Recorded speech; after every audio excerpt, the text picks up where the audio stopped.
Okay. Hello and welcome to another episode of the That's BS podcast. My name is Seth Reed, and with me, as always, Are you going to introduce me, dude, or do I introduce myself? this is always your time. This is all. Seth, you. Okay, we're gonna take it from the top. We're gonna take it from the top. You sometimes switch up at me. Nope, You sometimes switch up. Shut up.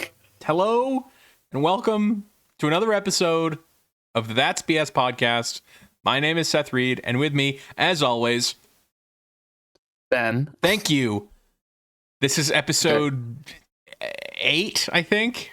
I think this is 8. I don't know. It doesn't matter. Nothing matters it doesn't anymore. Fucking matter. Yeah. This comes after the Moose is Loose. This is 2 episodes after the top 10 albums. We're fine. No one cares anyway. Yeah, no one cares about us. I'm so sorry, audience. I just told Ben before we started recording that I just had a bowl of chili right before this, and I'm fighting for my life. Wow. I'm so like in awe of just how open you are with people. Yeah. And just like just like how you're just such a sharer, you know, you're just such a sharer. But me personally, I believe in keeping secrets. Whatever happened to keeping secrets? I don't think I could keep this a secret.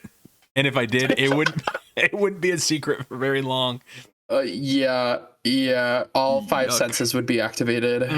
Yeah. So what's up, dude? What? Long time no see. Oh my gosh, what hasn't been going on? Literally, like everything. I feel like just like everything's been going on. No, everything's been good. I just went and saw a couple movies in theaters. I saw Die My Love with the diva Jay Lawrence, and then also with her is Robert Pattinson, Batty, and literally it was a pretty good movie. It was pretty good. It's like about like Jennifer Lawrence and her spiral into psychosis and madness after I think giving birth. Yeah, I don't know. I fell asleep at one point during the movie, but it was really, really great. Highly recommend. Loved it. And then I also went and saw Begonia with Jesse Plemons and Emma Stone in it. It's the one where Emma Stone she's bald and pasty. Like if you've seen those pictures from the movie, like she's like exceedingly pale and she's just bald. Yeah, that's that movie. And that was really good. Loved it. Loved both of them. Yeah, everyone listening to this, if you're looking for some good movie recs for the present day cinema, try Die My Love and Begonia. Interesting. Loved it. This is a good time to ask. I think it comes out Thursday or Friday. Would you want to go see Wicked Part 2 with Mackenzie, Megan, and the fam? I'm gonna have to, like, yes, but you are going to have to wrestle with my schedule because I'm already going to go see it with other people. But I'll add you to the list. I mean, like, I went 4 times to go see Wicked because I was taking like many people to go see it, but like, of course, would love to. So yeah, thank you so much for asking. Probably not opening night then. No, I have shit to do. Are you kidding? Yeah, you're gonna go see it with your other friends. No. I don't know. I'll let you know. I'll let you know because no. It's Monday. This comes out. This Wicked comes out Friday. A lot of fucking shit can happen between now and then. So. I'll keep you updated. Sure you will. How's work going? Speaking of which. Oh, work is good. I mean, like, the dishes are dirty, but don't worry, they're clean. The other day I fought really hard with a baking pan that just had like a shit ton of chicken just burned on the inside of it. It was really, really bad. Have you ever had to like scrape not even raw, wet chicken? Yes. Wet seasoned chicken. Yes. Have you ever had to take your bare fingernails Nope. with a glove? So not bare, but gloved A bare fingernails. gloved hand. And yeah, a bare gloved hand. And you have to like chisel it off with your Do you not get equipment your fingernails in this kitchen? Like, no, you do, but like I mean, like sometimes desperate times call for desperate measures. Why are you like attacking this chicken like as if you're a caveman? You have spatulas and shit. You can like scrape off. Well, no, there's like no scrapers. There's like no scrapers. It's all just You're like in a kitchen. steel. I don't know where those are. It's a big kitchen. It's a kitchen. You can find your way around, no problem. It's like 300 square feet. I do have to say corner a lot. Corner. Are you just living behind, side? Fire? No, yeah. Have you ever just wanted to yell like hands, like in The Bear? Hands! I need fucking hands! Have you ever seen The Bear? What's that from? The Bear? The Bear, the show? The television show. Yes. No, I haven't seen it. Sometimes, but I do think like that's literally me. I am living The Bear, but how could I possibly know that? Because I've never seen The Bear. Jeez, it's just vibes. It's just vibes. Wow. Okay. Anyway, how are you, Seth? What's going on? What's going on with you? What's up? I'm great. Nothing really. How's that chili? I'm fighting for my life. I had to actually take my belt off while you were talking. Oh. Yeah. Whew. No, stuff is good. We're getting ready for Thanksgiving break, so I have work this week, and then I have the whole week of Thanksgiving off. So, pretty pumped for that. Yeah, I wanted to actually kick off this episode. Speaking of Thanksgiving break, I wanted you and I to kind of make a top 5 list of food for Thanksgiving. Kind of creating our own menu. We're not going to take a whole episode to do this, but I really wonder like what other people do with their families for Thanksgiving and like what they eat. And I think making a quick menu of like 5 things, and if 5 isn't enough, we can do 10.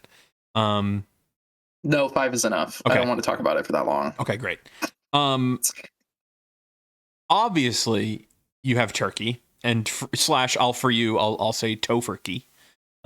Yeah, so for our audio listeners and our visual listeners, because how could either one of you know this? But I'm actually pescatarian, where I don't eat any meat, but I do eat fish and eggs. Yep. But every year I get what's called a tofurkey, which is tofu, but like in turkey form. Yep. I don't know. Yep. It's great. Love it. So obviously we're going to have turkey / tofurkey. Stuffing. Yep. Is stuffing like its own thing? Well, so are you serving it separate, or are you doing it inside? Or is it exclusively inside of the turkey? I think every time that we have had stuffing, it's always been separate. It's outside. Yeah. It's in its own container. I don't think ever. I don't know that mom has been one to stuff a turkey. Yeah, and I'm actually okay with that. I've never been anywhere or attended a Thanksgiving where stuffing has been actually stuffed inside of the bird. And I think and shout out to everyone who does stuff your turkeys every Thanksgiving. Good luck with that this year. Yeah. But that will not be happening at our house. Yeah. Anyway, keep talking. Yeah. So I think it's turkey, stuffing, mashed potatoes, and gravy.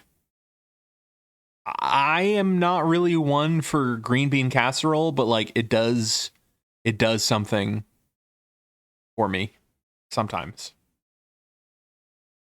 So what? Wait, so that's your 5? No, I've got 4 fingers. Oh, you have 4. Okay. And then Mackenzie makes cornbread. I'm going to say cornbread / rolls, depending on. You need a bread. We always get Governor rolls. We get rolls from Governor's. They are prime. They are chef's kiss. But Mackenzie's making cornbread again this year, and oh my God, is it good? So that would be my 5, I think. I'm sure peas go in there somewhere with like mashed potatoes and gravy. I love peas. Mackenzie doesn't. Ew. I like a pea pod. I like it when they're all together, but when it's like separate individual peas, ew. Interesting. Get out of here. Interesting. But yeah, no, it's just like a taste thing. It's also like go ahead. peas just taste weird, man. They don't taste weird. They don't taste like anything. Yes, they do, Seth. They taste gross. Maybe that's the cilantro thing for people is like, you know how if you eat cilantro, some people taste soap. Maybe that's you and peas. I don't taste anything when I eat peas. I feel like I just taste everything when I eat peas, and it's everything I don't like. That being said, I am very excited to eat whatever is on the Thanksgiving table, if that includes peas or not. Right, I'm gonna eat whatever's Mom and Dad are listening. They will probably listen to this tonight.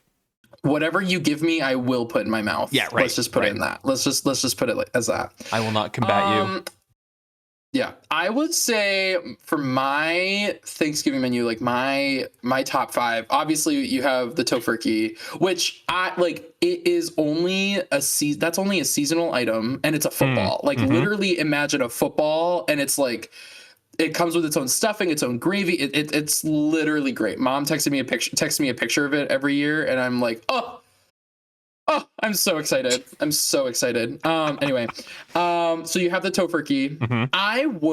I am also going to pledge green bean casserole, but I'm going to pledge on the side of I'm excited, I'm elated, and it's all like, that's a year-round item, you know, green bean casserole. Yep. I'm trying to think. I love a carrot. Carrot. A carrot. Yep. A carrot. Just like a slice, I don't know, heated up. I don't know how exact. There's just so many ways that you can prepare carrots that and you can pair them with spice and seasoning that's you can do anything. So tofurkey, green bean some carrots. I feel like I'm just gonna start listing vegetables, but Brussels sprouts. Love a Brussels sprout. Yuck. That's just me though. One thing I didn't even mention, which could be its own separate thing, was dessert. We didn't even talk about pumpkin pie. I was gonna say, yeah. Hold on, wait. Yeah. Yeah. What's your 5? Go through your 5 one more time. Okay, yeah. My 5. So after carrots and Brussels sprouts, my 5th one would probably I would have to say a roll, some form of cornbread. I don't remember Mackenzie's cornbread, but I'm excited to reintroduce myself to her. Yep. But I'm just, I would say a bread, whether that be corn or I don't know, wheat or whatever. I love it. Love that shit. But in terms of dessert, our Thanksgivings are usually we just usually have pie, apple pie, pumpkin pie, pecan pie, Oreo, sometimes mocha, pecan pie without the pecans pie thing. It's a heart attack in a pie form. Yeah. One time for Thanksgiving, Dad was in charge of making a pecan pie, and he made the pie crust, and the pecans were in a bowl. Yep. I remember that. Yep. Prime Thanksgiving time. So I guess if we had to make a list, like a Thanksgiving menu for us, it would be turkey / tofurkey, stuffing. Yep. Some sort of bread / cornbread. Yep. Green bean casserole. Yep. And then we'll do a dessert. I'm okay with apple pie and or pumpkin pie. Yeah, pumpkin pie. Yeah. It's I would just say pumpkin pie is good. I enjoy the the Oreo / mocha pie. I don't know that we usually have. That's pretty good, but I don't know. It's more. I'm much more of a savory person, so the sweeter it gets, I'm ugh. Okay. Gotcha. Okay. Get this out of my mouth. I'm the opposite. I love really sweet stuff. Interesting. Interesting. Wow. Great. So a couple weeks ago we were talking about, holiday traditions and things like that. And one of the things that we were talking about was our Thanksgiving movie marathon. And that got me thinking about movies and things. And we haven't really talked a lot about movies and our favorites and things like that. But one question I did have for you was, what constitutes a Christmas movie? I'm so glad you asked this question. I feel like you one time like made this argument of what constitutes a Christmas movie like a while ago, and I feel like it holds up. But I think if Christmas like occurs like at any point for like a even like a small substantial amount of time, Interesting. like, oh, Christmas is like a thing as part of like the plot or whatever, Okay. then like it can be a Christmas movie. So by that argument, Harry Potter and the Chronicles of Narnia would be a Christmas movie. Absolutely. Everybody in the audience, shut the hell up. Yeah. They're angry. I can hear them yelling at me. Die Hard. Only at you. Die Hard is absolutely a Christmas movie. It's literally about. Yes, it is. It's literally about Bruce Willis trying to get home for Christmas. It absolutely is. And he's got to fight the bad guys in the airport. So many times. We've seen it 3 times. Yeah. And Severus Snape has a gun in that movie. Crossover. Is it before or after he becomes a Death Eater? I don't know. That's sort of on his way unsure to about like the history. Kill Mr. Potter and take Lily as his wife. Yeah, I would say like pre-Hogwarts, before he had like that bob, fierce little bob haircut that Snape had, because like Alan Rickman had he had short ass hair. Yep. Yeah, he had short ass hair in Die Hard. But yeah, Die Hard, Christmas movie. Everyone else, shut the fuck up. Anyway. Oh, I love it. I absolutely think those are Christmas movies. And you can take that to the bank and do whatever you want with it. Sorry, what? I need to interrupt you for like the 20th time. Because I just really quickly want to shout out an underrated Christmas movie that I think everyone needs to watch and be aware of this holiday season.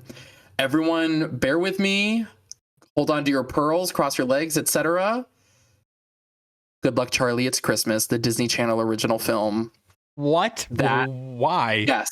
What? Why, Seth? Why?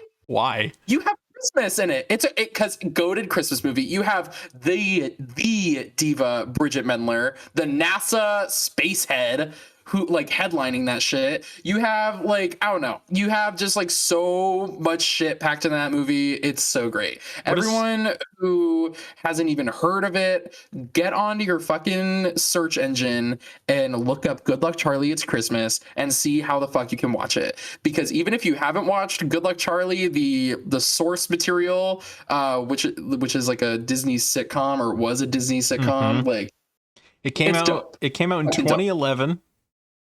I was there.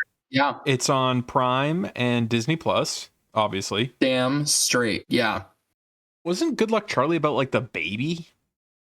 Yeah, Charlie is like the show, and like the whole thing is like about like this huge family where Bridget Mendler is making like video diaries for her youngest sister Charlie, and like they just made like a movie. That's like the era of Disney that I was too old for, and I was like, I don't get the appeal.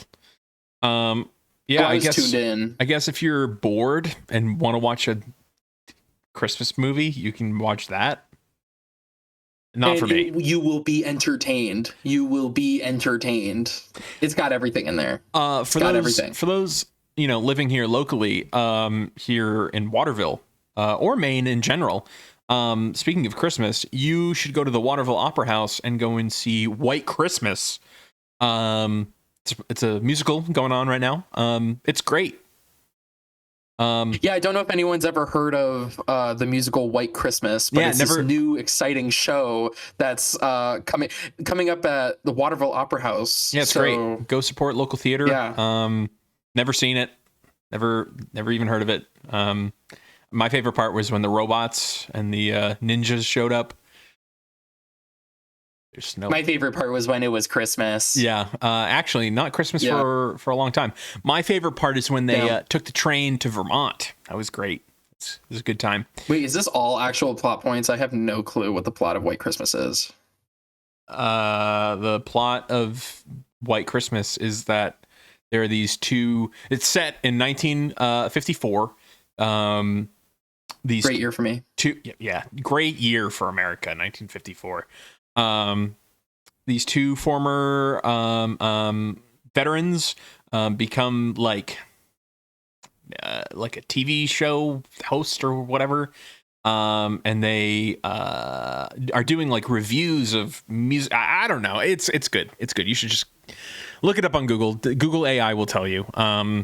I'm not going to sit here and bash White Christmas and give you the wrong plot points, but it's very good. It's very cutesy and Christmassy and whatnot.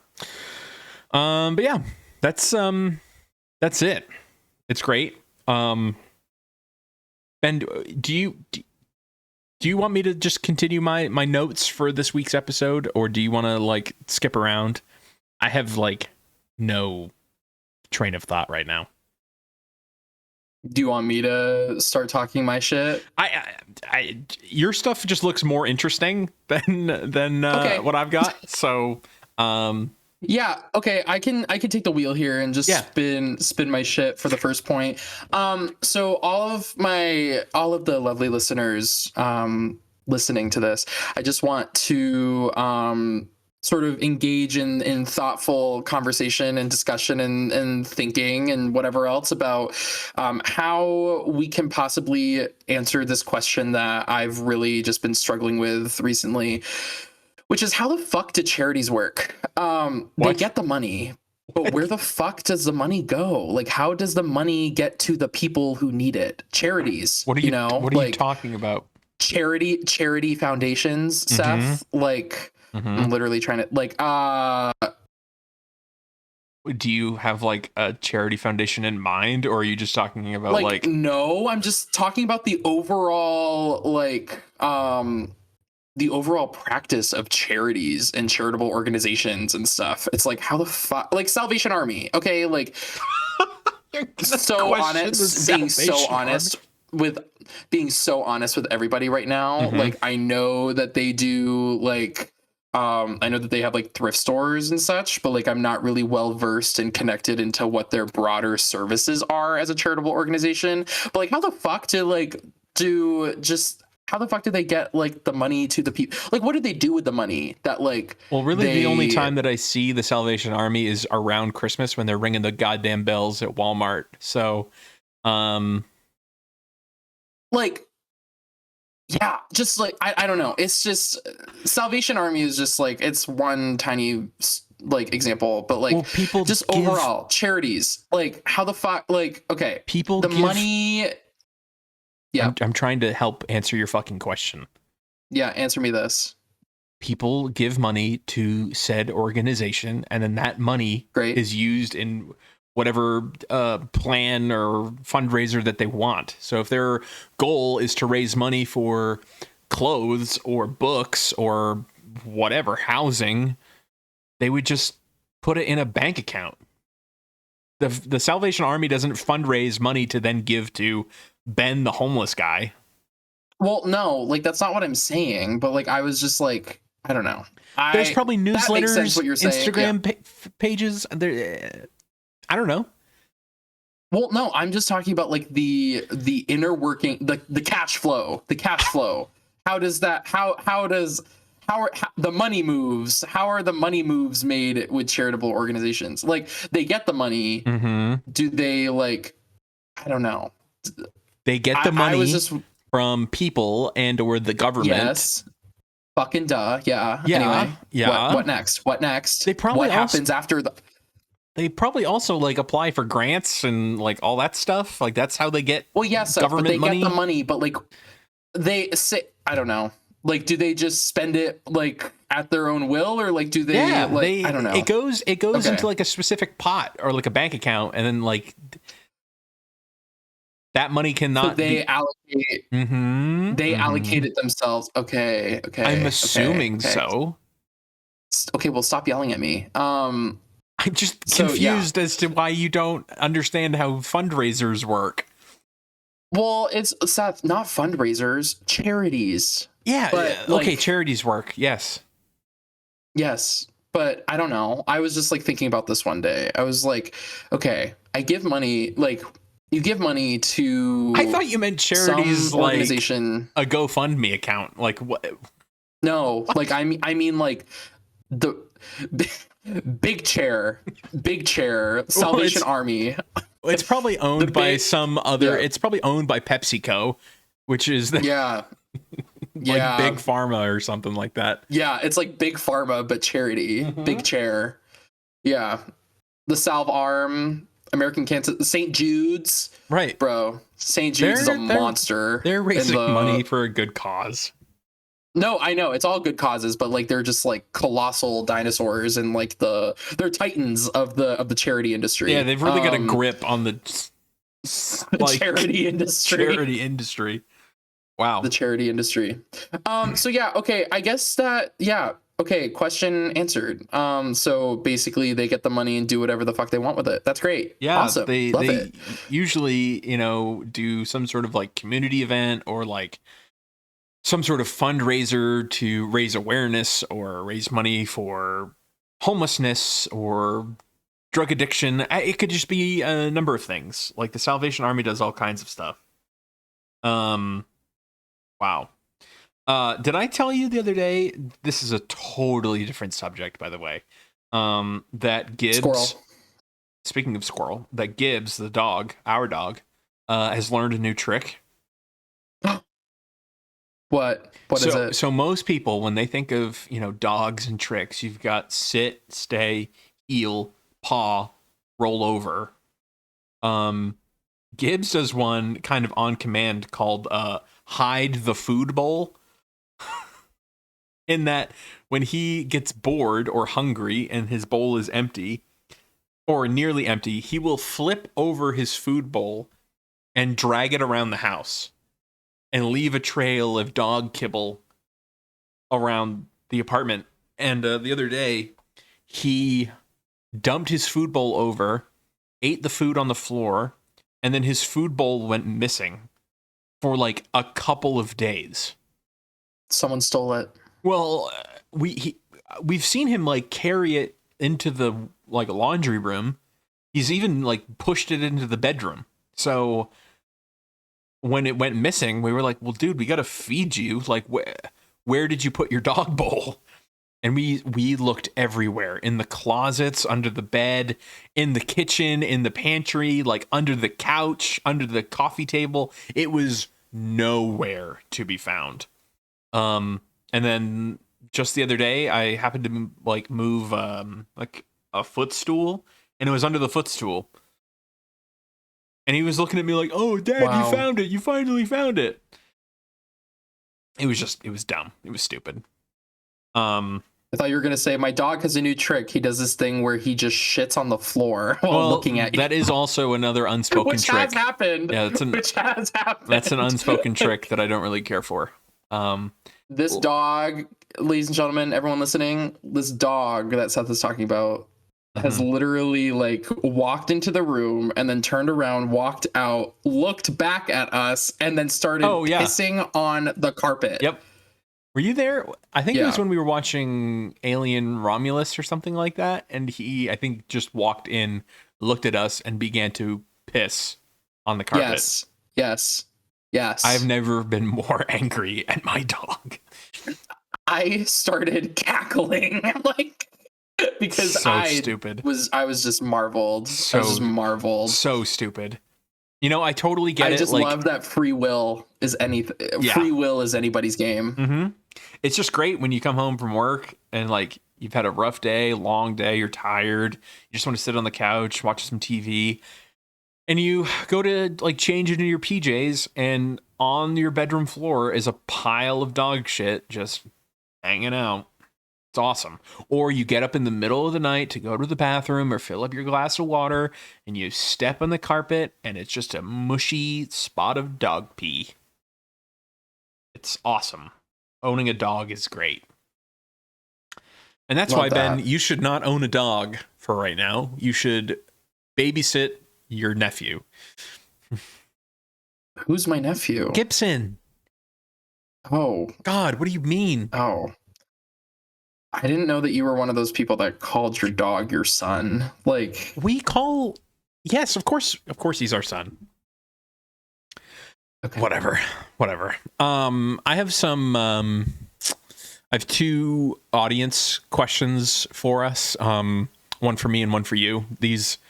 I've apparently left this person on red for a couple days since we started doing the audience questions. And Shane, I just want to apologize to you yet again for not answering your question. So here we go. This one is for Ben. Oh God. Who is your favorite drag performer in the Maine area? And if Maine is too specific, you can go further. There are like honestly so many because like I love all of them. I mean, here in Portland, there's like a pretty dense drag culture. I would say like one that I'm always like super duper excited to see is this drag king called Finn Gehring. Like literally such a good dancer. Wait. What's their name? Finn Gehring. Finn Gehring. Yeah, do you need me to spell it for you? Yeah, actually, if you could. FINN space. Yep. GERRING. Nice. Okay, continue. No, great dancer. They, like literally, like he's like picked up these like other their backup dancers and like swung them around their head and shit, and it's pretty fucking crazy. Damn. And plus, just like great stage presence. He like I've seen him perform like multiple times. So like that's just like one, but there are like so many others around Portland that I'm like in love with. Like, where do they perform? Like bars and clubs? Huh? Where do they perform? Yeah, bars and clubs. I mean, like, usually like just different bars around the area, and like you follow them on social media, and that's where like they'll post about where and when they're performing. And I mean, gotcha. Some of them will like host events and shows where they all just like perform all together, and like some of them will host. And plus, like, I mean, whenever me and my friends will go out to the bars and such, like we'll just see them after their shows and stuff, you know. You'll like hang out with them? Yeah. Oh yeah. Okay. I've hung out with them. Cool. Like, yeah. They're all pretty cool. It's like a lot of them are really, really nice. But like I would like say like Tasha Tektite, Chartreuse Money, Gingivitis, Let a Dick In, like I don't know. I'm trying to think of like all of them, but like those are just the ones that I can spitball off the top of my head. Mama Martini, like like they're all I just love drag. It's all just like it's just like stupid and fun and silly and just so fun. Like I'd go. Yeah, fuck yeah. Like once, maybe. I have an admissions counselor friend that works in Massachusetts, and they go to drag shows all the time. All the time. Awesome, you should go with them. They're in Massachusetts, dude. I'm not going to go to Massachusetts every weekend for a drag show when I can just go an hour down the road. Yeah, that's fair. Huh. They look fun. They look like very entertaining.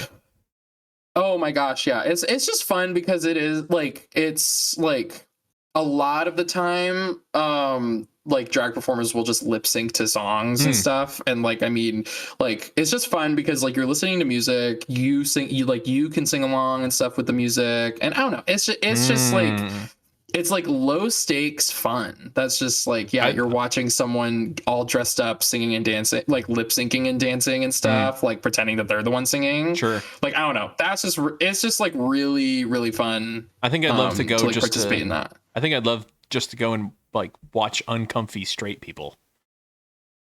You would be the uncomfy straight person. No, I think I'd have a good time. Get a couple drinks in me, I'd be good. Get a couple drinks in you. Okay. Yeah, because then I'd be loosey goosey, you know. I see. I'm a lightweight now in my old age. Sure. Ask anybody. Ask Mackenzie. Ask Sam. Ask Ryan. Ask Bryce. Ask All of these people have bias. What do you mean they have bias? They've all seen me drink. Yeah, but like back they know in my you, they're your friends. We need an unbiased like perspective. Mom and dad, is Seth a lightweight? Comment below. If I'm a lightweight, Dad is the lightest of weight. I don't really. I'm trying to do the math in my head of what you just said, but he gets drunker faster than I do. But anyway. Okay, period. And this question is for me. Seth, what is your favorite video game lore from start to finish? I think I would have to say either Assassin's Creed 2 to Assassin's Creed Revelations or Halo. I think the story of Spartan 117 or Master Chief is pretty great. And Ezio Auditore is probably my favorite assassin in the Assassin's Creed franchise. So I can quote every line. I remember every mission. I remember the story. It's a beautiful story. It's great. Revelations, a lot of people hated, which I don't understand why. It's great. It's literally like a retired Ezio comes back. He's like 65 years old, and he fucks shit up and he kills people in Rome. So what more could you want? And then Master Chief, I mean, he's shooting aliens and giving the Covenant back their bomb. That's pretty cool. Nerd. Yeah, whatever. Shut up. Nerd. Whatever, dude. Ben, do you want to that's really all I've got for my notes this week. Did you have anything you wanted to go off of? I do. I actually have a plethora of items to get through today. I have an agenda today. Great. So Seth, I've posed this question to myself many a times, and just to like a lot of people. If you could go on one reality show, which would it be, and do you think you could win? So like kind of two separate questions. Reality TV is like a competition show, like a Survivor, a Big Brother, a like anything where there's like a competitive element to it. Okay, I'm gonna name a couple, and I think I'm gonna break it down because I could probably name. Okay, so Mackenzie and I used to watch one on Netflix that I think kind of stemmed from COVID, and I think it's called The Circle. Oh, yes. I think I could do The Circle. That's the one where you're like you have like an avatar or like a online profile. It's all like social media. You talk through your TV. Yeah. You're like in your own space. Yeah. Yeah. I really think I could do that just because I think I could use my good-natured, personality and my sense of humor and gain a lot of trust in people. And then also use that to my advantage and make alliances. And I'm also kind of good in like getting into the tea, like of certain situations and like being like the master of whispers. You know what I mean? Like just knowing all the shit, Chatty Cathy, you have your finger up. I do have a question about the Circle. Yeah. On the Circle, people will either play as themselves or play as someone else. Like they'll would you could go into the Circle and like pretend to be me using my pictures. Yes, correct. Like correct. Which would you choose? I really think it would be easy to go as me, and just be my true self, but I think it would be really fun to play a different character or a different person. That's like the D&D in me is like just coming up with a fake person. But like I've seen other people play as like their significant others or their relatives or like just I'm playing as a 65-year-old woman with grandkids. And I'm like, that is so like you have to come up with so much stuff. Yes, go ahead. Someone played as Lance Bass from NSYNC. Yes, I remember that. Like, I'm Lance Bass, and like I'm from NSYNC. Yes. And then this woman walks on, and it was a former like assistant to him. Yes, I remember that season actually. So funny. But, so funny. But there were people in that season, I think, that didn't know who Lance Bass was. Yeah, people were like, someone literally was like, N*SYNC. Oh my god, dude. I was like, oh my god, like, this is hilarious. Mackenzie and I were floored at that season because we're like, are you shitting me? We got to like one of the last couple seasons of the show on Netflix, and I just there were some people in there that I just was like, man, they're not good. They're not good people. They're not good people. I didn't. These are not good people. I also just like in watching the show, like there are just, how do I say this? Like the vibe of some of the people, they were they went immediately into game show, and they didn't try to like make alliances or things like that. They just immediately were quick to jump on people and vote them out, which I get if you're trying to play the game, but like it's a show too. So you kind of have to build the suspense and things like that. And they just were very quick to like cut to the chase. You're I on feel TV. like, yeah. And they were just kind of there for clout. And I was like, this is boring. No, I know. So I think The Circle would be one that I could probably get pretty far in. I don't know if I'd win, but I'd probably get within the top 5, maybe top 3. Survivor, I don't think I could, again, like with the personability and like that sort of thing, I think I'd do pretty well in, but there's a lot of physical challenges that I don't know if I could compete with. Like there's some like where they're doing like standing pull-ups, you know, like from ropes and shit. Like I know I have 0 upper body strength and I'm not an athlete in any way. So when it comes to some of the physical challenges, I don't think I could do. Puzzles, on the other hand, I may be pretty good at. So but also it's just like the element of like piggybacking off this for you. Like I think because you and I are both Eagle Scouts. So we could like, you could weaponize that in like the first episode and being like, don't worry guys, I got the fire. Oh, don't worry, I got the shelter. Oh, don't worry, I got the coconut in the tree. Like whatever the fuck. Like, you know, it's like you could at least get pretty far. Yeah.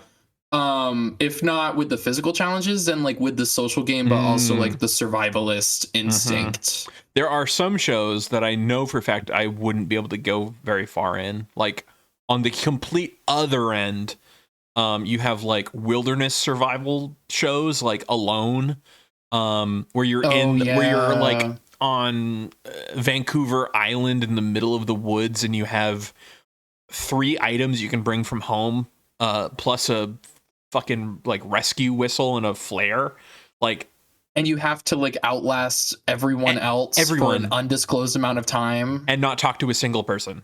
Like I could probably go a couple days before starving myself and then like having to ultimately quit. Like I could probably catch my own food. Like if like some people bring like bows and arrows and stuff like that, or they make them in the woods. Like I definitely couldn't make one, but if I could bring one from home, that's a different story. I think I could do that pretty okay.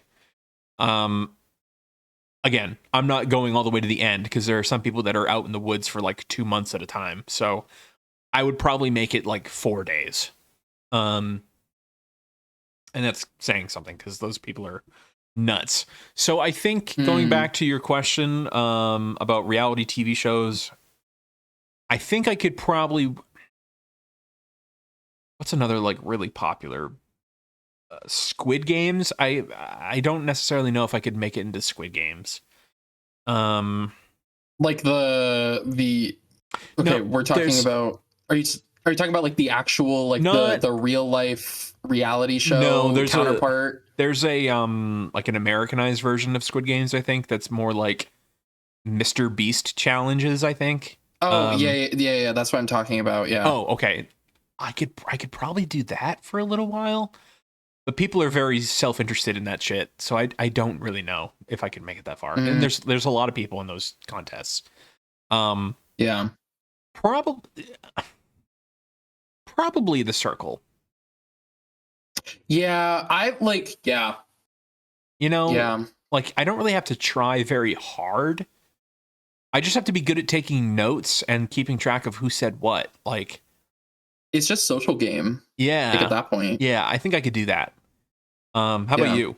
Do you think there's So there are three that come to mind. Okay. There are one of them I know I could win. Okay. One of them I know for a fact I could win, and I'm gonna save that one for the end. The two I'm gonna talk about Survivor. I like see, I feel like the social game of Survivor would really be too much for me.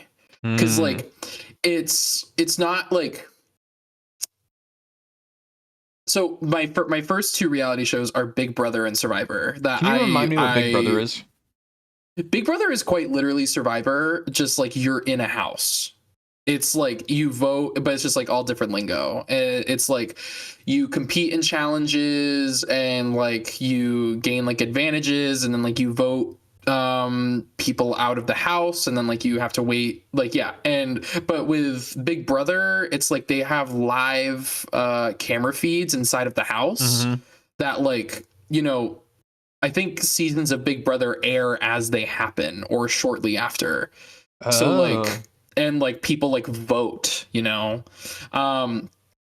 I've really only because Big Brother seasons are so long, like I watched one that was like an early season that was on Netflix, and I was like, oh my god, I was born for this show, because literally it's like Survivor but with plumbing. And who's the host at Big Brother?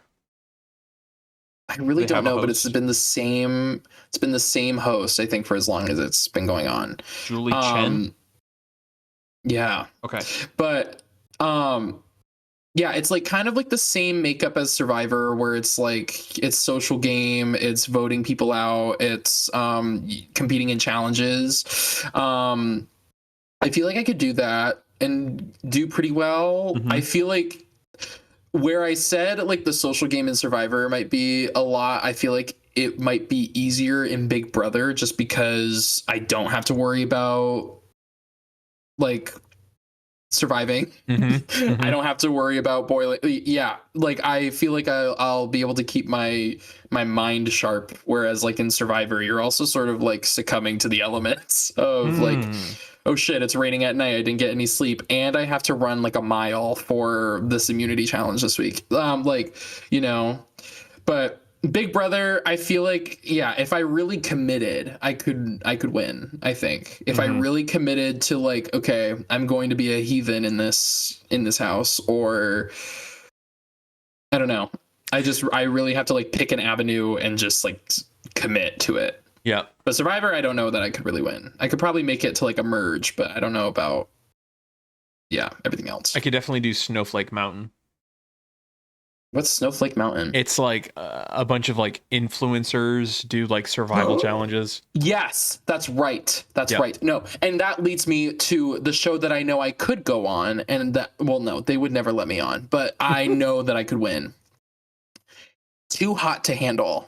The reality show where obscenely attractive people try not to have sexual relations with each other and win money. Oh my god, are you kidding me? You would see me propped up with a book. You would see me with my journal. You'd see me with my yoga mat. I'd be like, guys, I'm playing the long game. You guys have fun. You guys have fun doing all that shit over there. I'm going to be over here eating snacks and sitting in the sun, okay? You're sitting poolside with a book. Yeah. If you guys want, we can get dinner after this, after I win with my prize money, you know? Like, and then like whenever anyone like transgresses and like they lose prize money because someone like had sex with each other, like two people had sex or whatever. Like if they kiss, they lose money. If they kiss, they lose money. If they do anything, like they're like, there's opportunities to win money back, but like any physical like contact is like, yeah, money I would literally be yelling. Like I would be like, you guys are screwing this up for me. You guys are ruining this for me. Why do you want me to be mad? Like literally, like I would literally be causing a nuisance. But not only would I win the cash, not only would I win like the prize money in Too Hot to Handle, but do you know what else I would win from that show? The hearts and minds of the audience. No, the What? Emmy. I would get that Oh, show an Emmy because I would do it, and I would do the same for Big Brother. I would get, if I went on Big Brother and on Too Hot to Handle, 2 Emmys under my belt, guaranteed. I huh. know it. Why? Because I know I would go in there and freak it. I would walk into those houses and freak it. Okay. Interesting. Yep. So there's Too So Hot to yeah. Handle, So and then what was the other one? Oh, Big Brother. Love Island was the one that I was Oh, thinking Love of. Island. That one's popular. Okay. Love Island. Love Island. I haven't watched at all. But like, yeah. I mean, Again, that it's one one of those is, shows where like, yeah, that one's, there's no prize money. It's just you're looking for love, right? Like that's the whole thing. yeah.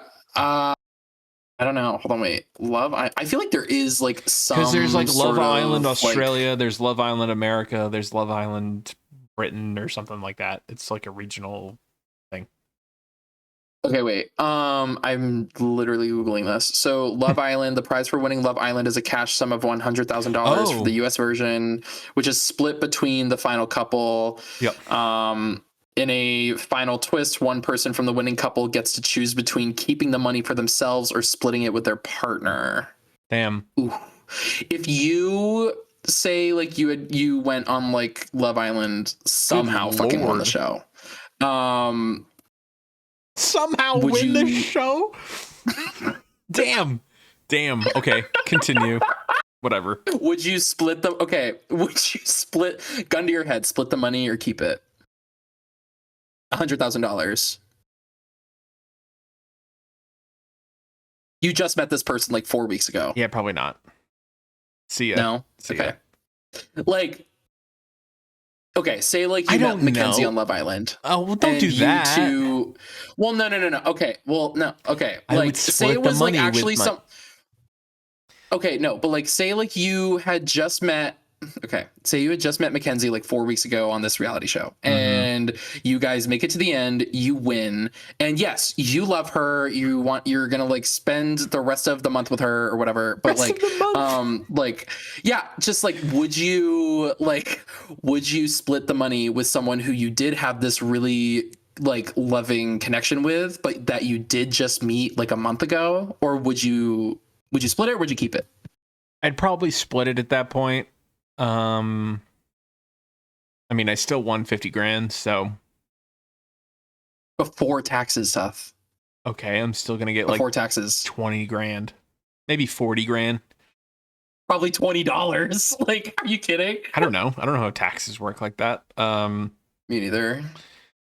Yeah, I don't pay taxes anymore. I don't really know what that show is set out to do. Like, because obviously you're gonna have those people who are like, oh my god, I do love Troy, you know, but then like 2 weeks after the show airs, they're gonna just break up.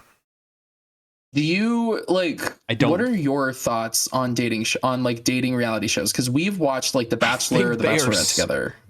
Okay, well, there's a lot of stuff that comes out of The Bachelor, general. Yeah, and Bachelorette. Like, heartbreak happens, and like that stuff is so weird. Like, there's like 30 men and women fighting over one other person. Like, yeah. Ew. I hate that shit. And then like, how do you think I feel, Seth? And then it's you my get like everyday life. you get like 30 seconds to talk with them, and you're like, oh, let me just steal you away. Yes, Steven, let me just steal you for like 30 seconds. And like all you're gonna do is like bash the 30 other girls that are there, or like, oh my god, Jessica was saying this about Abby. I'm like, huh? I'm trying to get my bag and leave. Like, and meanwhile, like there's like a 30-person camera crew just like staring at your face. Right, yeah. And then like on the other side, like you've got 30 men fighting for the attention of one woman, like a bunch of freaking monkeys, like, or cavemen. Like, it's icky, dude. It's icky. And they're all just oiled up firemen. Like, I don't need any of that in my life. They all do the same thing. They're all firefighters, first responders, police officers. One of them is like a tech guy, accountant. Like, no. And they're all ripped. I want, if we're gonna do The Bachelor, I want someone that's 250 pounds who doesn't take care of himself and has like insecurities.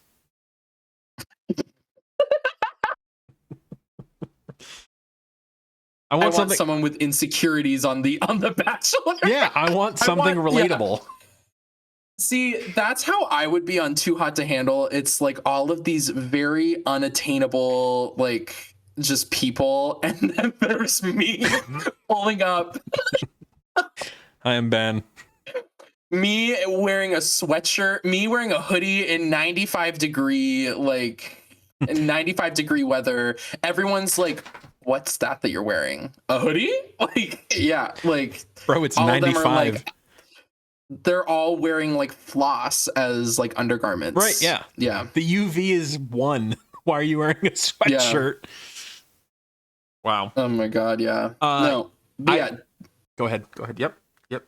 No, dating shows, I'm like, they're just depends on which one, but like most I'm like they are pretty dumb, but like I do have a good laugh whenever I watch them. And there have been a handful of times where Mackenzie and I have watched The Bachelor or Bachelorette, mostly The Bachelor. Yeah. And someone gets voted off and we're like, damn it. Like you made the wrong choice.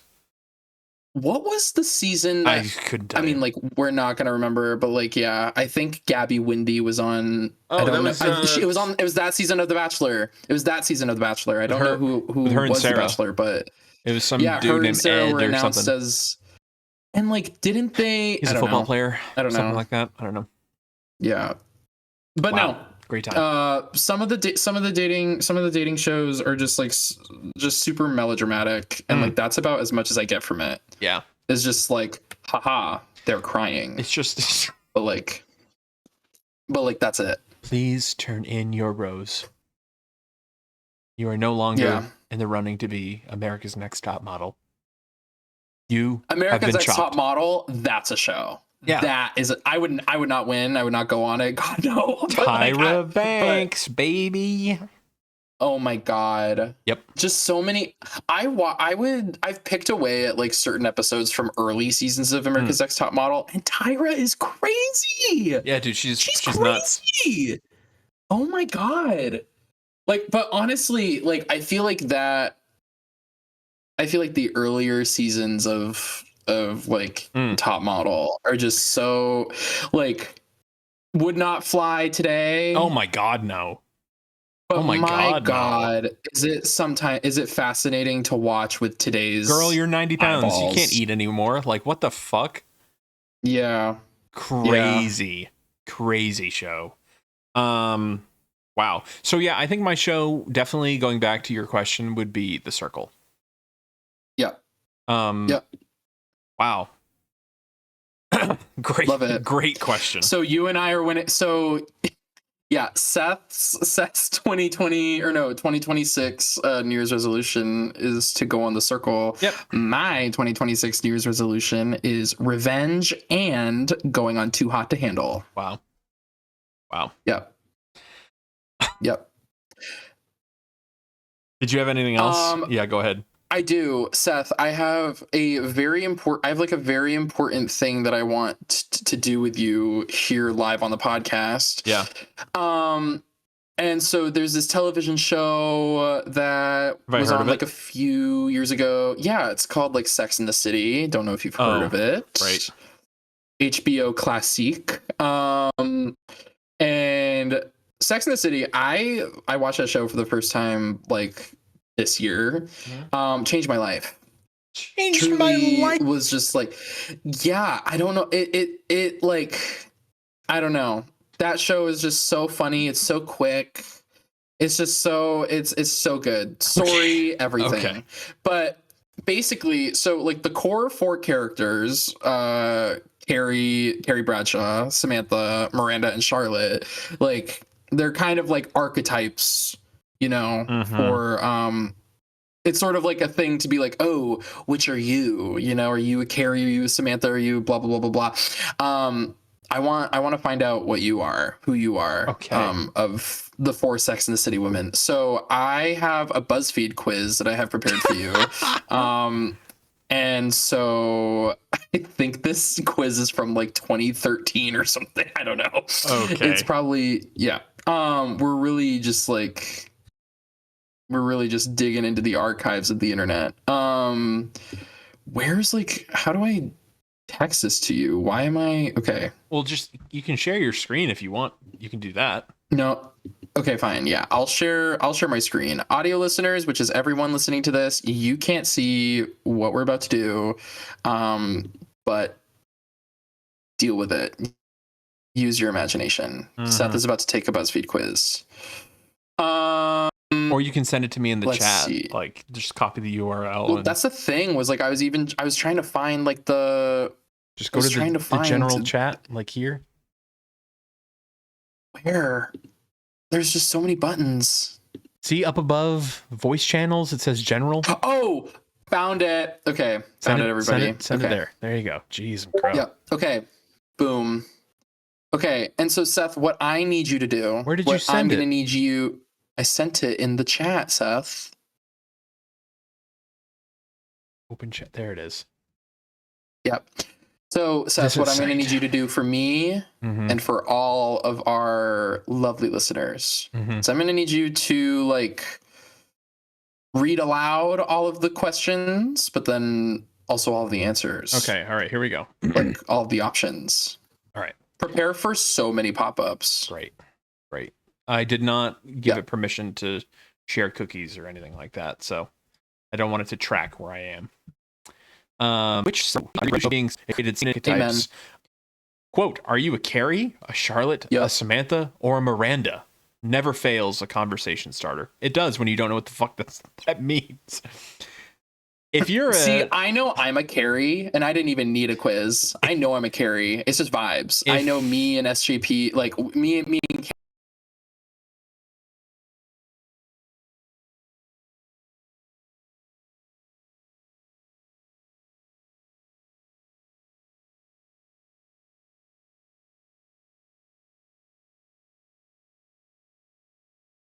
Carrie through the screen. We're the same person. Which one is that? Person. That doesn't mean shit to you. Is she the That's Sarah Jessica Parker, sister from the Halloween movie? Is that her? Sanderson Hocus sister. Pocus? Hocus Pocus. That's it. Is she that one? Yes. Okay. That's yes. If you're a Sex and the City fan, you probably have a strong attachment to one of the show's 4 leads. But which character is actually your twin? This quiz is designed to help you figure that out. Just answer the following questions about love, friendship, and the simple pleasures of everyday life, and we'll let you know who you're most like. Maybe you do things your own way, like Carrie, or maybe you're a total girl boss like Miranda. All will be revealed. Without further ado, it's time to find out which role you really play in your friend group. For the folks at home, if you want to go to BuzzFeed.com/Whitney Jefferson /which-sex-and-city-character-r-u, you can take this quiz as well. Okay. So I'm going to need you to, great. Thank you for introducing the quiz. Yep. What I'm going to need you to do is obviously, so for anyone who has not taken this quiz, basically it is pictures as well as like the names or words to the answer. Basically, there are pictures attached to all of the answer options because like some of the answers are people that are in the show. Don't worry, Seth, you have no fucking clue who any of these people are. No. But just based on vibes, go with your gut. I'm sure the chili will have some input too, but just really go with your gut. Go with your gut on who each of these. Hold on just a second before I get started. I just gotta look up this guy. The first question is oh my gosh, who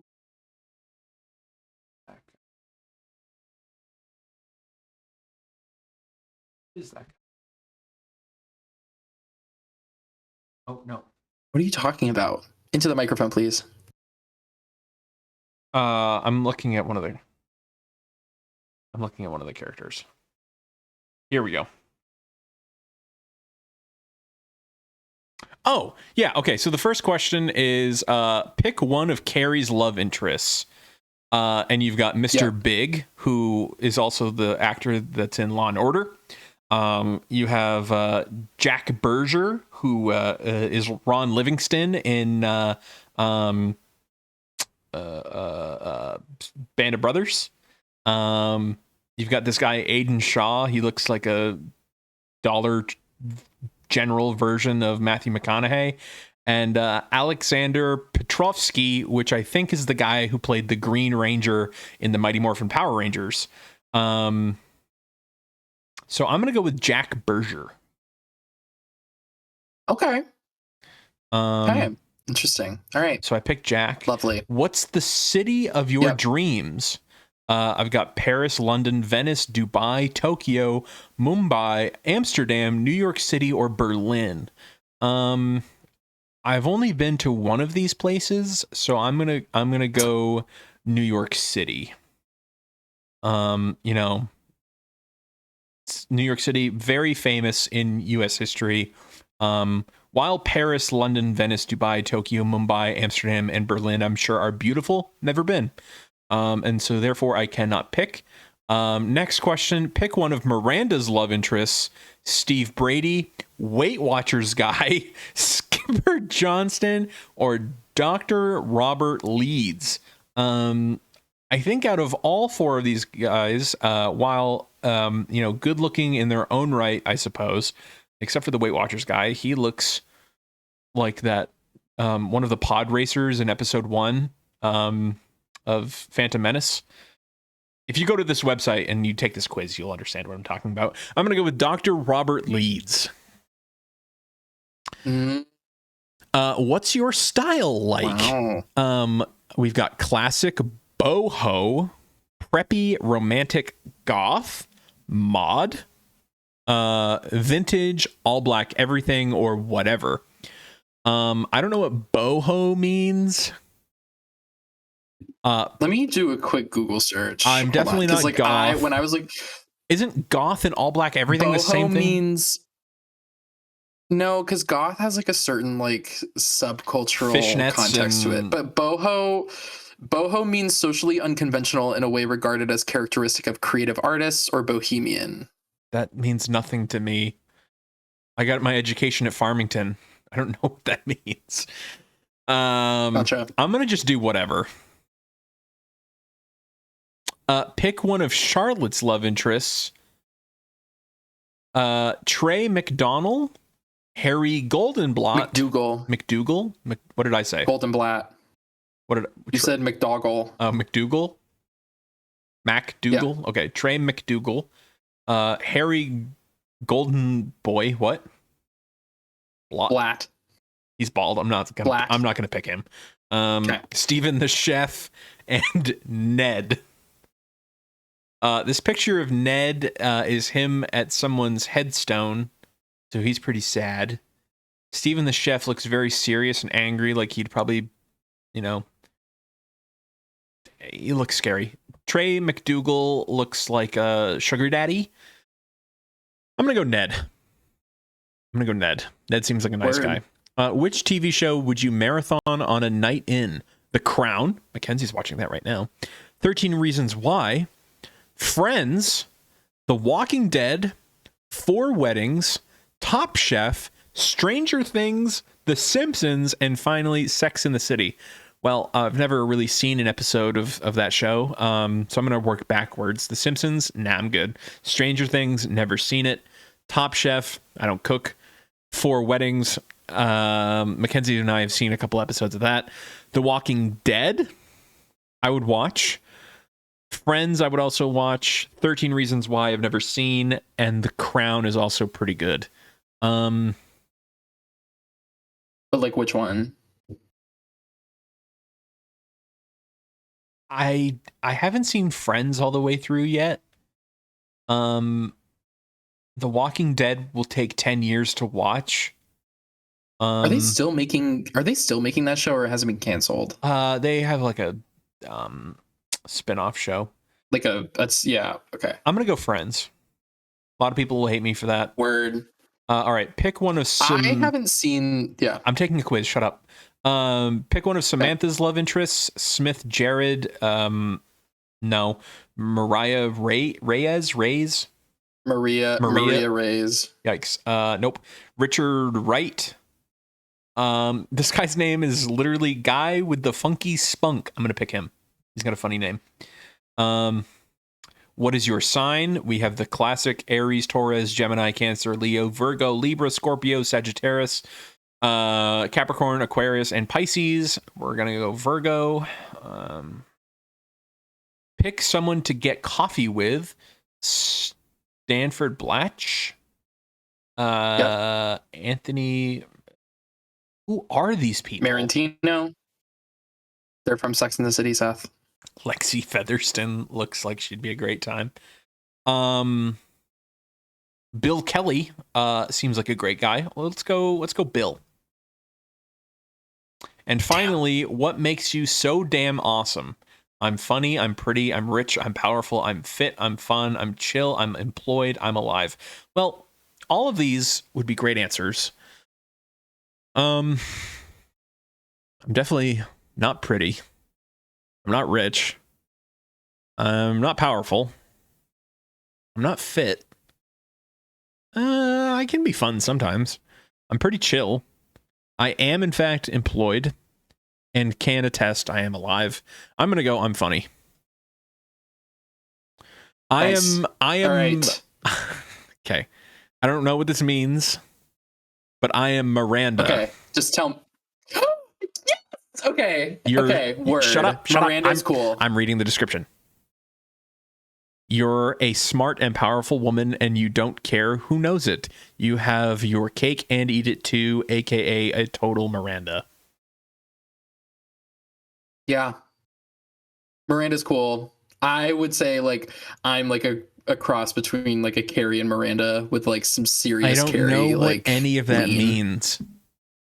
But like that's perfect because I do. But I like, yeah, you're very much like a girl boss, you know, like that's essentially it. am? Because like Miranda's like a lawyer, a very powerful lawyer. She like becomes like a mother and a co-parent, and she's like overcomes like just so much like obstacle and like I don't know. Would you Miranda just like truly like what? Would you have guessed that?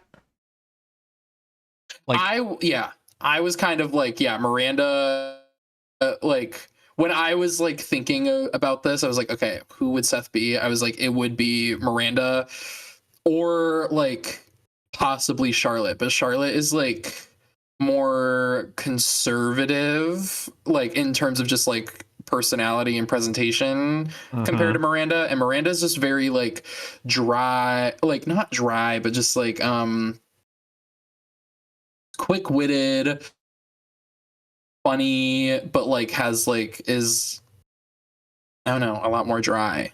Watch the show. It's great. Miranda's great. I'm good. Aren't there like 50 seasons? I'll send you of a that compilation. Show? Okay. There's 6. Oh. Okay. Yeah. Anything else you want to? It's on Netflix. You want to talk about? Thanks for letting me take that quiz. I think I passed. Yeah. No, you did. Honestly, if you had gotten like Samantha, I was like, I would probably be like, oh wow, he's probably gonna have like the hardest time with this. Yeah. Because Samantha is the one that like is like the most promiscuous of the group. And like, yeah. Gotcha. But anyway, but like Samantha's great. All of them are great. Love it. No. Yeah. I don't know that I really have much of anything. There's a note. Else. Huh? Oh, hello. Add, share, etc. There was that comment under your note about DMing people. Oh, hold on. Did you want to talk about that? Oh, yeah. So there's like this short, quick, stupid thing where lately I've just sort of been reminding myself of my own free will, and that in this age of social media, we have so much access and connection to celebrities that our ancestors wouldn't have had. And so I've just been taking it upon myself to just DM celebrities on Instagram at random Kind of just whenever I feel like it, just because I can. Lately I've direct messaged Rachel Zegler, who was on she was in West Side Story, she was in the Hunger Games Ballad of Songbirds and Snakes, but I was DMing her, commending her for her performance in Evita, which was it's a musical that she did in the West End in London over the summer. But I listened to the cast recording and I was like, oh my god, you sound great. Everyone else does, but like you're fucking amazing. And then I also DM'd this singer Audrey Hobart, who I think is going to be like my top artist for the year, honestly, because I've been just streaming her shit like nonstop. But I was like, oh my gosh, love your album. Like it's stupid shit like that. It's like not even like I'm asking questions. It's like, no, I'm just giving very positive feedback to celebrities. Like I don't know, and it's so stupid because like of course they're not gonna watch. Of course they're not gonna like read it nor respond. But it is just like, we can do this. We do have this option. Did you think when you were messaging them that you should like advertise the podcast? No. I think you should. Like, get us on the... I don't want them to know about this. No, I would. Get us on the map. I want them to like me. Yeah. And tell them, like, we'll talk about you if you give us a positive rating. But we're already talking about them without advertising. Yeah, but, like, I think it'd be really cool if you told, like, Sarah Jessica Parker about the podcast, and she was like, oh my gosh, this is the greatest show I've ever listened to. You know? You know what? I'm going to go on Instagram.com right now, and I'm actually going to invite Sarah Jessica Parker to come on the podcast. That's what I'm going to do. That is what I'm going to do. She's going to be like, yes, the podcast with 27 followers, please. Yep. While you're doing... No, but yeah. While you're doing that, I came up with a little game that I wanted to do with you, because we both love movies, and this is the higher or lower game. It's on IMDb. It's the movie ratings. Guess which movie has a higher rating on IMDb? And you can't look this up. This is just strictly me telling you. So the first one is Harry Potter and the Goblet of Fire, 2005. Yep. Or Blade Runner, 1982. Which one do you think has a higher rating on IMDb? Like star rating, like critic, like review rating. Yep.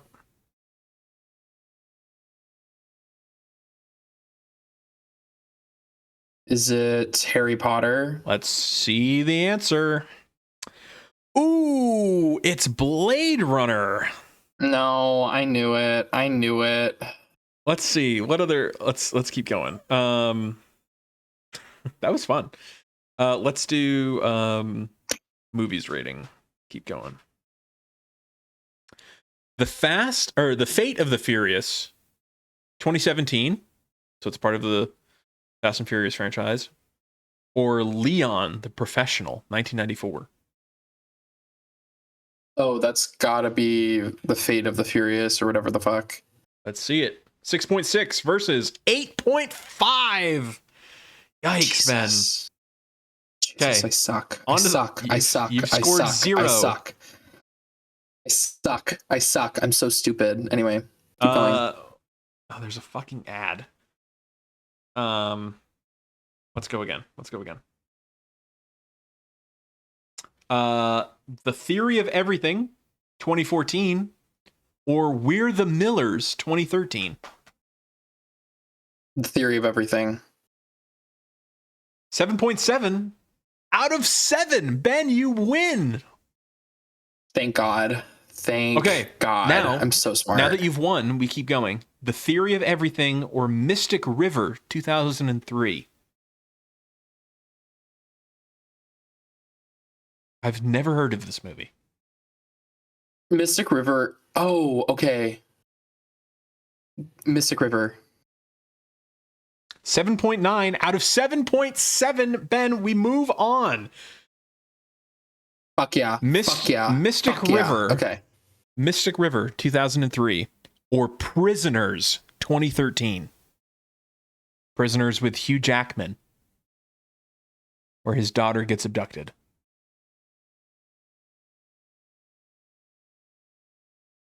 Ooh. That was a good movie. Very good movie. You have to beat a 7.9. I'm just trying to think. 7.9. Mm-hmm.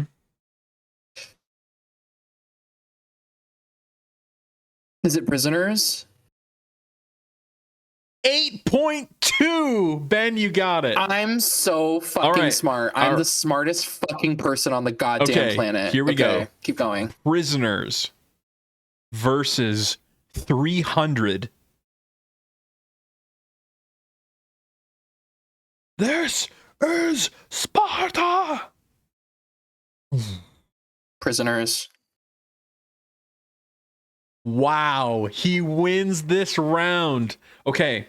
Yeah, fucker. Yeah. Okay. Yeah. Anyway, here we go. Gran Torino, 2008 versus 300. Gran Torino, 2008. Yep. You want me to pick that one? No. Wait, okay. No. That's not me picking it. That was me. Okay. Is that the name of the movie? It's called Gran Torino. It came out in 2008. Okay. I'm gonna go 300. Ooh, Gran Torino, 8.1. Fuck. You want to do it again? Fuck. I'm stupid. I'm so goddamn stupid. Let's do one more. Stupid. If you keep going. Here, actually. Yep. Okay. Let's do box office movies. Oh, yes. Okay, because this is what I thought you were talking about at first. Here we go. Okay. So let's do this. Let's try this. This is box office movies. Star Trek Into Darkness versus The Matrix Reloaded. Can you remind me of like the years of these Okay, movies? so Star Trek Into Darkness, if it says 2013, and The Matrix Reloaded is 2003. Matrix Reloaded. It's got to be Matrix Reloaded. Holy shit, blows it out of the water. The Matrix Reloaded made $741 million. Matrix Reloaded or Star Trek made like 400 million. Okay. Next up is The Matrix Reloaded, which made $741 million, or I Am Legend, 2007. With Will Smith.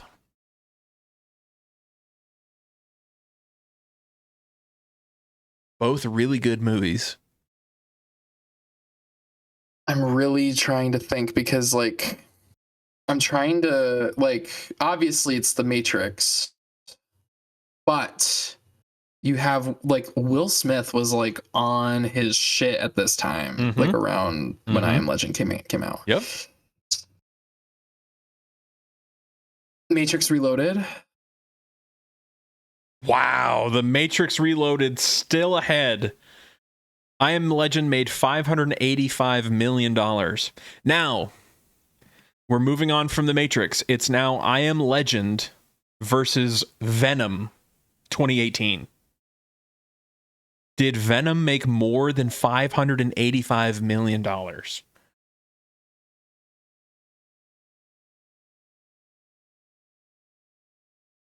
It's I Am Legend. You think it's I Am Legend? Is that your guess? I think it is. I think it is, yes. Ooh, Venom made $856 million. Wow. I had some inkling in my head, but oh, okay. I don't know. I was just clouded by how garbage that movie is. Let's do one more. I know we said we're going to do one more. Okay. The Lorax versus I'm going to butcher this. Les Miserables. Les Miserables. Yes. I'm going to say Les Miserables. There's got to be more theater freaks than there are children in the world. Wow, that was close. Yes, you're right. It did win. It was $442 million to $389 million. Okay. Oh my god. It's now Theater nerds win again. It's now that versus Charlie and the Chocolate Factory 2005.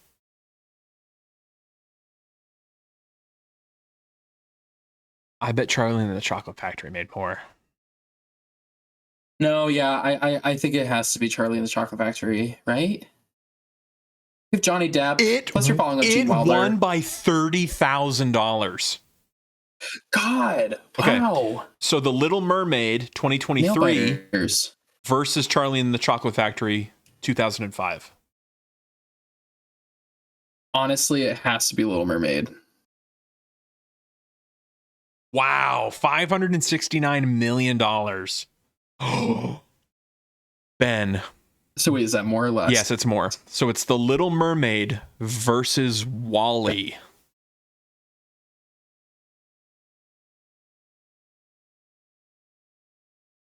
Okay. There's just like so many factors at play because I feel like the time that Little Mermaid, that the remake came out, like you just had like a lot more presence online. Ben, this is to like WALL-E. Advertise. No, I know, and like that's the other part is like it's WALL-E. It was a Pixar original. Yeah, okay. What are you gonna pick? It's got to be WALL-E, is it? It's WALL-E. No, it's The Little Mermaid by like $60,000. Jeez. You're very close. That's real. This is really fun. I will say. There's one on TV series. There's a Game of Thrones episodes rating. Okay, I feel like you and I have to play that, like just by ourselves. Here, let's do it. Let's do a quick episode. Okay. Quick thing. Okay, this episode, The Long Night, season 8, episode 3, versus A Man Without Honor, which is season 2, episode 7. So, is that before Blackwater? Yeah, that's before Blackwater, is it? Or is that after? Because that's the thing.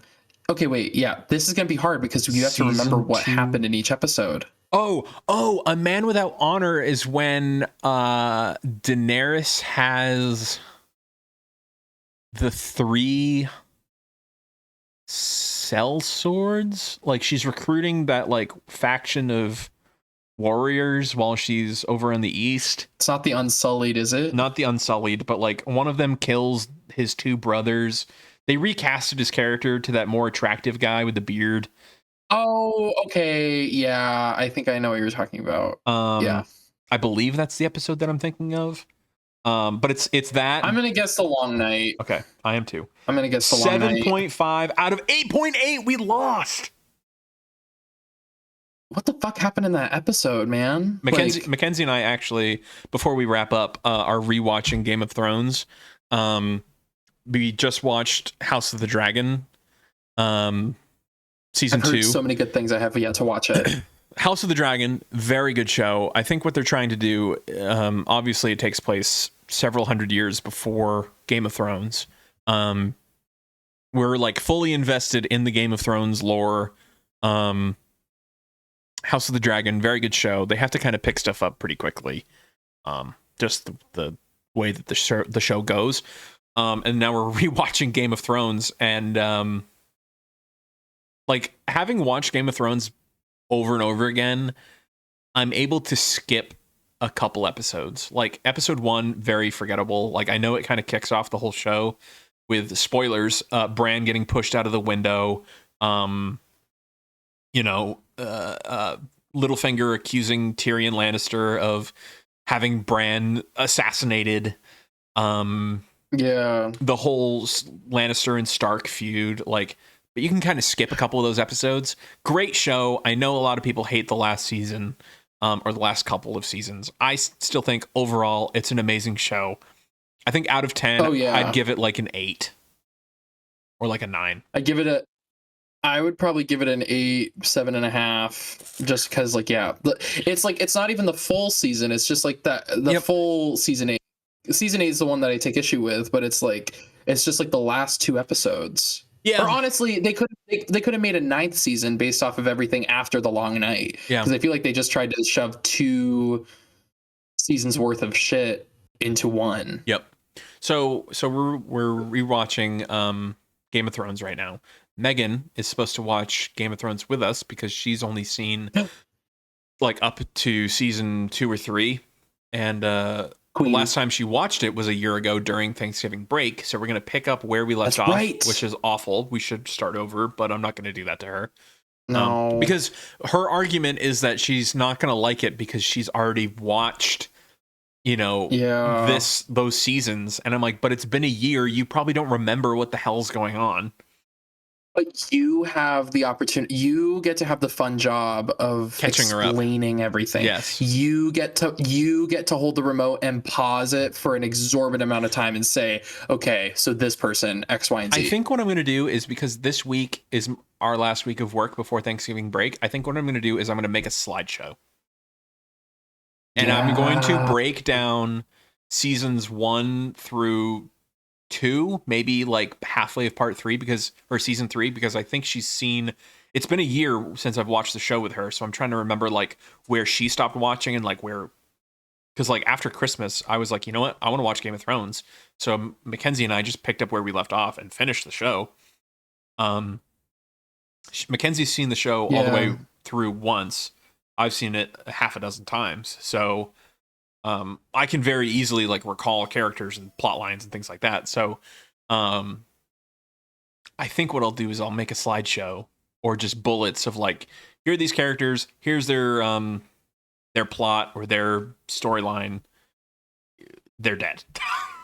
Yeah. Like we're watching season 1 right now, and like we're in a room full of people, of characters, and I'm like, those people are dead. Like 3 seasons from now. I've only seen Game of Thrones through once, but it was back in high school, and I know. You've only seen the show once? Yeah, Seth, I have shit to do. How? I got places to be. What do you watch? What do I watch? I watch movies. How do you not watch shows more than once? Do you just do you just put them on the shelf when you're done? I'm so sorry. We need to end this episode, but like you have struck something with me. Well, no, it's just like there's so much television to watch, and like everyone's like, you need to watch this. You need to watch. Yeah, silence those people. Okay. Well, no, it's just like because like there is like so much television that like I haven't garbage, watched. Dude. It doesn't matter. Well, how am I supposed to know? I want to experience it for myself. Like Sex and the City. I like that shit was great. I could find another one that's just like that. That's also like HBO. I've watched How I Met Your Mother 12 times. See, I've only watched it through once. Dude, I think I've only watched it through once. Dude, I've literally watched that show from start to finish and then start to finish again. That's such a commitment. Like it's like, because I don't want to. Plus, like after I watched Game of Thrones, after I like finished watching it, I knew I was like, I'm so excited for when I come back to this show after a long time, and because like I remember like the plot points and stuff, but like I don't remember like the episode to episode happenings. Yeah. Like my friend Trey, shout out Trey, friend of the pod. He's rewatching. No, I think he's watching Game of Thrones for the first time. I don't know. He's watched some of it, but hasn't finished it. So he's watching it through. And I think last time I talked to him about it, he was on season 4. And I'm like, wow, I do not remember what happened in season 4. But if I ever watched it with him, I'd be excited to find out again. So, yeah. I just think, like, I'm not going to watch Game of Thrones from start to finish again. But, like, it is one of those shows that I will watch probably once a year. Like Band of Brothers. I always watch Band of Brothers once a year. It's coming up on my yearly anniversary in December. Like, I'm going to watch it start to finish. How I Met Your Mother is like one of those where I can like do the dishes and listen to it. And How I Met Your Mother, we do have to wrap up, but like, holy shit, How I Met Your Mother, so good. I feel like How I Met Your Mother and Game of Thrones had like pretty similar track records of being extraordinary shows up until like maybe like the last couple episodes where it's like But in its own, to each their own, it just like takes everything that you've built up to that point and just been like, we're just gonna give it like a really redundant ending. Yeah, I really can't like argue or bash you for your show issues, because I haven't even seen The Office all the way through. It's just a show that I really could care less about. It's funny. Yes, there are episodes where I like chuckle and like laugh my ass off, but like I don't know if I could sit down and binge watch The Office. Try Parks and Rec. No. Try Parks and Rec. No. The Office has a great story, but Parks and Rec has really, it really is, I feel like, better at the slapstick comedy. Because like I feel like you would get a kick out of Parks and Rec because like you just have like a lot of good heavy hitters. The Office is also great for that, but I feel like The Office has like a way better story through the show because I've seen that all the way through and it's pretty good. But I feel like I laughed out loud and was like way more like attentive to watching Parks and Rec. But gotcha. I never watched Parks and Rec all the way through. Okay. Well, that's all we've got for you today, folks. The chili is resurfacing, so I'm probably gonna cut out here. Ben, any final remarks for the people before we wrap up? And final remarks for the people. Hoping you're all having a marvelous day, evening, morning, afternoon, whatever time that you're listening to this. Thank you so much for joining us for another week. Yep. Please tell your friends about this fucking podcast and like recommend it to everybody. Leave a review, leave a fucking comment. Honestly, it is kind of fun to be like, oh, what are the people saying? And it's like 2 people, one of them being me, is in the comment section. But no, tell the people, warn your friends about this shit. Yep.